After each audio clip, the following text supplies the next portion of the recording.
અત્યારે આપણે ગમે એને પૂછો, લ્યો શું ધંધો કરો, કે આપણે જમીન મકાનનું કરી છે ને, પગમાં ચંપલનો નેઠો ન હોય, બોલો.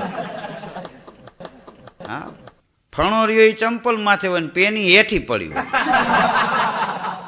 2 પાલટી મુંબઈની આવવાની છે ને હજી અમેરિકા વાળા આવવાના છે ને આપણે કેવું પડે કે એ ભલે આવવાના હોય, તું ઘેરે જા અને નાહી લે, 4 દિવસે નાહ્યો નથી. તો એક જણો કે એ વાત સાચી, કોક નવરાવે એના કરતા હાઈખે નાહી લ્યો.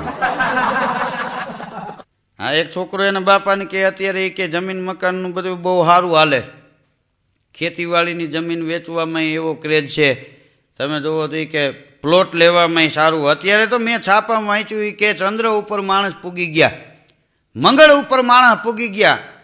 બાપુજી મેં નક્કી કર્યું છે કે મારે સૂર્ય ઉપર જવું છે. પણ કે બેટા ત્યાં તો કે તડકો હોય, કે આપણે રાતે જવાય ને બાપુજી.